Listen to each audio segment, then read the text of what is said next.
ఎక్కడైనా ల్యాండ్ పై ఇన్వెస్ట్ చేయాలని అనుకుంటున్నారా? అయితే ఫ్యూచర్ సిటీలో ఇప్పుడే ల్యాండ్ తీసి పెట్టుకోండి. పూర్తి వివరాలకు మాకు కాల్ చేయండి.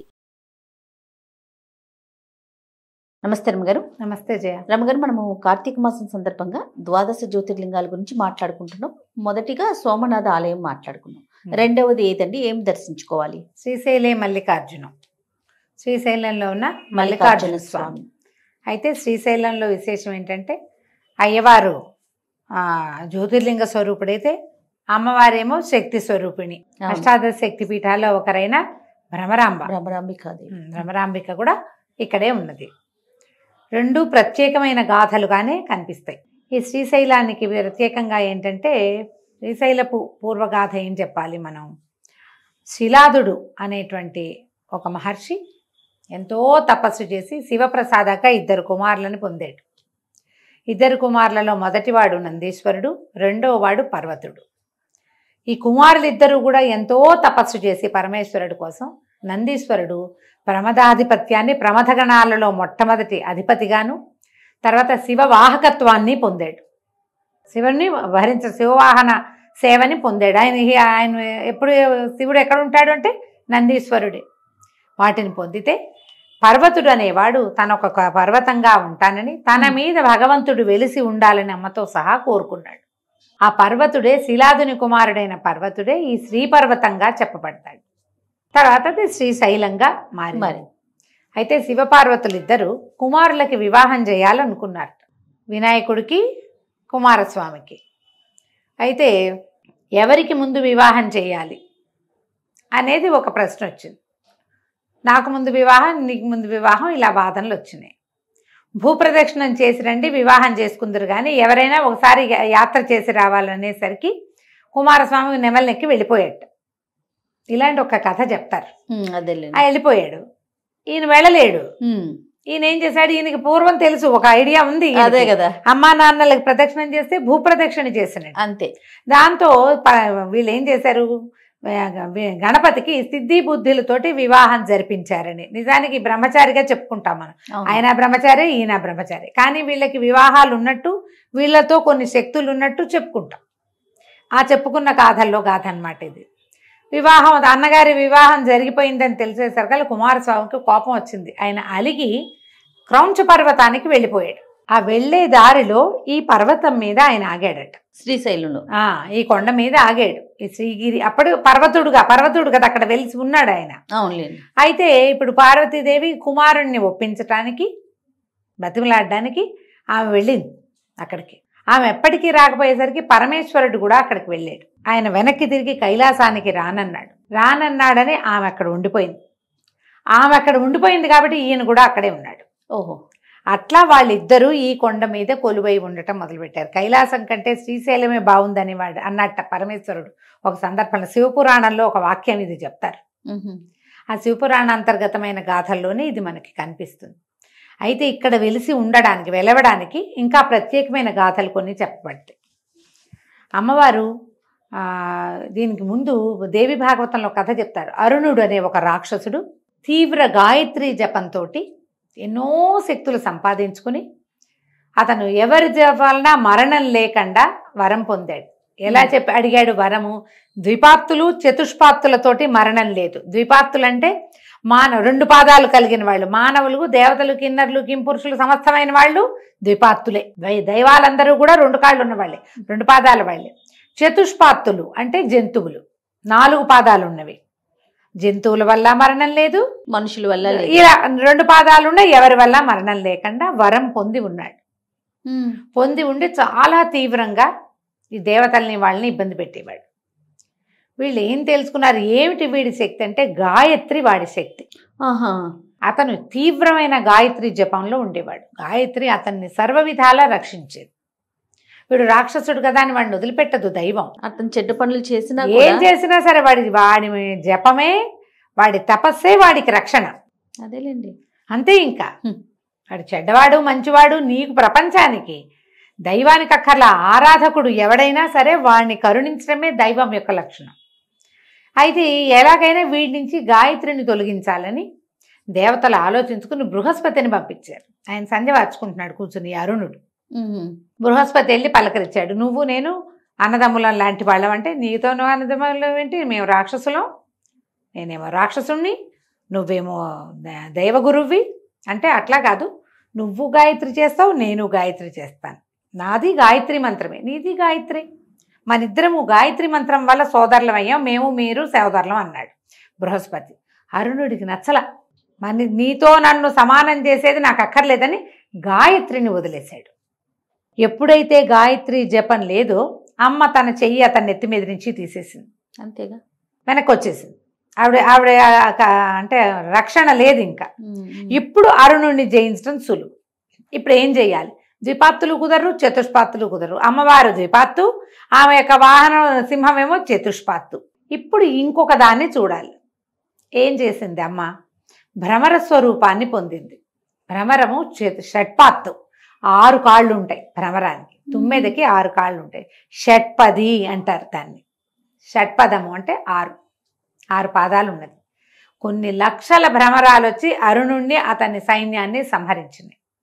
అమ్మవారు భ్రమరవాసిని స్వరూపంతో వింధ్యాటవిలో వెలిసి ఉన్నదని చెప్తారు. ఆవిడే శ్రీశైలంలో భ్రమరాంబికగా ఉన్నది. ఓహో, ఆమె ఉంది.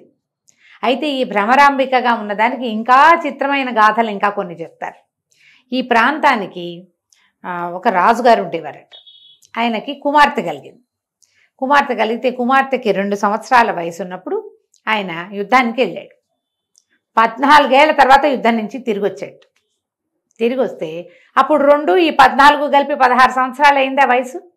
ఈ 16 ఏళ్ల కన్యని ఇంట్లో చూసి ఆయన ఆమెను మోహించి సొంత కూతురు వెనకాల పడ్డాడు. పడేసరికల్లా ఆమె పరిగెత్తి పారిపోయింది. పరిగెత్తేసింది అమ్మాయి. పరిగెత్తి కృష్ణలో దూకపోయిందట. కృష్ణానది పక్కనే కదా. దూకపోయేసరికల్లా కృష్ణ నీరు వదిలేసి దారిచ్చేసిందట. నీరు లేదు. అప్పుడు ఆమెకి ఏం చేయలేక ఆ తండ్రిని నువ్వు పచ్చల బండగా పడుండు ఇందులో అని శపించిందట. ఈ పైనుంచి ఆమెను పట్టుకోవడానికి దూకిన రాజు పచ్చటి బండగా మారి కృష్ణానదిలో పడిపోయాడు. పాతాళగంగలో నీరు పచ్చగా ఉంటుంది. శ్రీశైలంలో కొన్ని ప్రత్యేక ప్రదేశాల్లో ఆకుపచ్చగా పసుపచ్చగా కనిపిస్తాయి, నీరు పచ్చగా ఉంటాయి. ఆ పచ్చల బండగా మారింది ఈ రాజు. ఆ కుమార్తె అయిన చంద్రావతి ఈ తండ్రి బండగా పడిపోయాక పరిగెత్తుకుంటూ శ్రీశైలం కొండ మీదకి వెళ్ళిపోయింది. శివుణ్ణి విశేషంగా సేవించేదట. మల్లెలతోటి ఆయన్ని అర్చించేది. అందుకనే ఆయన శ్రీశైల మల్లికార్జునుడు అయ్యాడు. అంతే.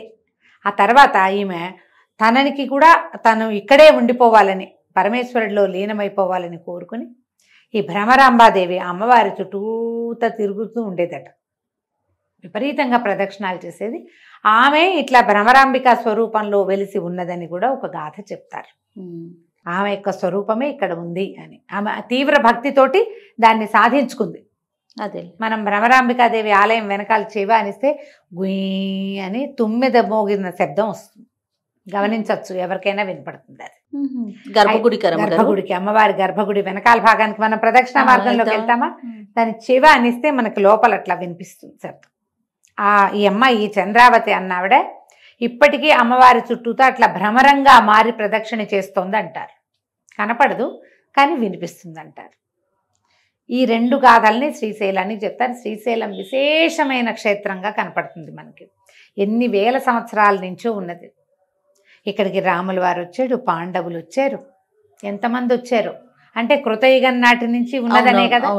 దేవాలయం క్రమక్రమంగా నిర్మించబడింది, ఇంకా ఇంకా ఇంకా పెరిగింది. నదీ తీరంలో ఉన్నటువంటి పర్వతం అవటం వల్ల కొంచెం రక్షణ ఉంది. ఎవరైనా వచ్చి దీని మీద పడిపోవటానికి వీల్లేదు. పైగా ఇక్కడ చెంచులు విశేషంగా స్వామివారిని సేవిస్తారు. ఈయన్ని చెంచురాముడు అంటారు. శివుడికే చెంచురామయ్య అని పేరు ఉంది. చెంచురామయ్య పేరు వింటామా? అవునండి. పరమేశ్వరుణ్ణే అట్లా అంటారు. వాళ్ళకి పరమ ప్రీతికారుడు అనమాట ఆయన. శ్రీశైల మల్లన్న అంటారు, మల్లికార్జునుడు కదా. అయితే మనకి శ్రీశైలంలో ప్రత్యేకత ఏంటంటే ఒక పక్కన కృష్ణానది, ఇది మన సాక్షి గణపతి, తర్వాత ఏమో శ్రీశైల శిఖరాన్ని చూసిన వాళ్ళకి పునర్జన్మ ఉండదు.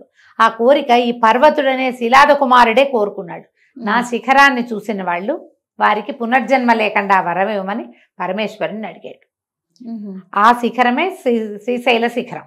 దేవాలయ శిఖరం అనే కాదు, పైకి పెట్టారు కాబట్టి దాన్ని ప్రత్యేకంగా దానికోసం అక్కడికి వెళ్ళి అవేమిటో ఇట్లా నూరుతో ఇది చేస్తాం మనం. ఓసారి తిప్పి అప్పుడు చూడమంటారు. అవును. చాలా కొద్ది మందికి కనిపిస్తుంది జయ, తక్కువ మంది చూస్తారు. అందరూ పైకెక్కి చూస్తాం కానీ ఎవరికే కనపడేది కనిపించిందంట. ఏం కనపడదు పెట్టదు, ఎవరో అదృష్టవంతులకి. అక్కడి నుంచి పాలధార, పంచదార అని ఇవి పంచధారలు, అవును 5 ధారలుగా వచ్చేటువంటి జలపాతాలు. తర్వాత ఏమో పాతాళ గంగ. ఆ పాతాళ గంగలోని పచ్చల బండగా పడున్నాడు ఆ రాజు అని చెప్తారు. పాతాళ గంగలో నీళ్ళు ఇట్లాగే ఉంటాయి. కృష్ణలో స్నానం చేసి ఆ శ్రీశైల మల్లేశ్వరిని, మల్లికార్జున స్వామిని దర్శనం చేసుకుంటే పునర్జన్మ ఉండదు. విశాలమైన దేవాలయం, ఎంత పెద్ద దేవాలయం. అవును, శ్రీశైలం అద్భుతంగా ఉంటుంది. వెళ్ళే మార్గమే అత్యద్భుతం. అవును. అక్కడి నుంచి వృద్ధ మల్లికార్జునుడు, వృద్ధ శివలింగం కూడా ఒకటి కనిపిస్తుంది. అంటే ఈ వృద్ధ మల్లికార్జున లింగాన్ని కూడా దర్శించుకోవాలి. అక్కడి నుంచి మన చూడు లోపల కొన్ని చోట్ల కొన్ని దేవాలయాలు విడివిడిగా శివలింగాలు అందరూ ప్రతిష్ఠ చేసినవి. ఇంద్రుడు ఇంద్ర ప్రతిష్ఠని, వరుణ ప్రతిష్ఠని వరుసగా ప్రతిష్ఠ చేసిన శివలింగాలు కనిపిస్తాయి. ఇక్కడ నుంచి మెట్లు పైకెక్కి వెళ్తే అమ్మవారు నవరాంబికా స్వరూపంలో దర్శనమిస్తుంది. శక్తిపీఠంలో అమ్మవారు శక్తిపీఠం, శక్తి స్వరూపిణిగాను, అయ్యవారితో పాటు వచ్చి కూడా అక్కడ ఉన్నట్టుగాను, రెండుగాను మనకి తెలుస్తూ ఉంటుంది. అది ఇది కూడా భ్రమరాంబికను చూడడం అంటే అబ్బో ఎంత విశేషమైన స్వరూపమో. పైకెక్కి వెళ్తుంటేనే ఒక సంతోషం కలుగుతుంది. దేవాలయంలో ఎన్ని గంటలున్నా శ్రీశైలంలో విసుగనిపించదు, వెళ్ళిపోదాం అనిపించదు. అవును. మళ్ళీ కిందకు వస్తే మళ్ళీ ఇదివరకంటే కొంచెం ఇంకాస్త వెసులుబాటుగా చూసేవాళ్ళం అనుకుంటా. ఇప్పుడు ఒక రవ ఏమైంది, కొంచెం ప్రోటోకాల్స్ అవి పెరిగిన తర్వాత మనం ఒక లైన్లో వస్తామా, మళ్ళీ వెనక్కి రానివ్వరు, బయటికి వెళ్ళిపోవాలి. అమ్మవారి వెనక నుంచి బయటకు వచ్చేస్తాం. మళ్ళీ వెళ్ళాలంటే ఇదంతా తిరిగి మళ్ళీ మొదలు పెట్టాలి. అవును కదా. ఇది వరకు ఎప్పుడో 30 ఏళ్ళ నాడు అమ్మవారిని చూసి మళ్ళీ వచ్చి అయ్యవారి కిందకు వచ్చేసి శివలింగాలన్నీ చూసుకుని మళ్ళీ అయ్యవారి దర్శనానికి వెళ్ళేదాన్ని నేను. 3-4 సార్లు చేసే అట్లా. ఈ మధ్య వెళ్ళినప్పుడు ఎప్పుడు అట్లా కుదరల. పైగా మంచి రష్ కాల ఈ పండగల రోజుల్లో వెళ్తే పిచ్చి వెర్రి ఎత్తిపోతుంది జనం చాలా. మనకు శ్రీశైలంలోకి అడుగు పెడుతుంటేనే మనకు సాక్షి గణపతి కనిపిస్తాడు. ఆయన కనిపించాలని, లేకపోతే మనం వచ్చినట్టు సాక్ష్యం ఉండదని అంటారు. ఇటు వచ్చి వీళ్ళిద్దరిని చూసిన తర్వాత చాలా మంది వెళ్ళేది ఏంటంటే ఇష్టకామేశ్వరి. అవును, ఆమెను కూడా చూసొస్తారు. మేము మొదటిసారి వెళ్ళాలా, రెండోసారి మేము వెళ్ళినప్పుడు కోవిడ్ పాండమిక్ తర్వాత వెళ్ళాము. అప్పటికి వెళ్ళనివ్వటల్లా, అక్కడ దాకా వెళ్ళి తిరిగి వచ్చేసాము. వెళ్ళి చూడలేదు. ఈసారి అయినా వెళ్ళాలి. ఒక్క శ్రీశైలంలో అయ్యవారిని మాత్రమే చూసొస్తాం అనుకోకుండా, అయ్యవారి అమ్మవారిని చూస్తాం అనుకోకుండా, దేవాలయం అంతా చక్క ప్రదక్షిణ మార్గంలో ఉన్నటువంటి అన్ని శివలింగాలకి, యమలింగము, బోలెడు లింగాలు కనిపిస్తాయి. అవునండి. అందరికీ ఒక్కొక్క నమస్కారం చేసుకుని ప్రత్యక్షంగా నిలబడి పరిగెత్తుకు రాకూడదు జయ. ఆలయాలకు వెళ్ళినప్పుడు పరిగెత్తుకు వచ్చేసేయకూడదు, ఫ్లయింగ్ విజిట్ లాగా చేయకూడదు. కొంచెం తాపీగా వెళ్తే మనం ఆ లోపల ఉన్న ఆ పాజిటివ్ ఎనర్జీని తీసుకోగలుగుతాం. కరెక్ట్. శ్రీశైలం గురించి మన ప్రాంతం వాళ్ళందరికీ తెలిసిందే, కొంచెం బయట ఉండే వాళ్ళకి తెలీదు. కాస్త తెలుసుకుని ఇంకొంచెం బాగా ఒక్కొక్కటి నిదానంగా చూసుకుంటూ వెళ్తే ఎక్సలెంట్గా ఉంటుంది. ఈ ప్రత్యేకమైన దర్శనంలో కనిపించేటువంటి శ్రీశైలంలో ఉన్న అయ్యవారిని, అమ్మవారిని కూడా విశేషంగా సేవించి కార్తీకంలో మంచి మాటలు విన్నాం. ఎప్పుడు కుదిరితే అప్పుడు సరైన దర్శనంతో బయటికి రండి దేవాలయంలో ఇచ్చి. తప్పకుండా రమ్మగారు. నమస్తే. నమస్తే జయ.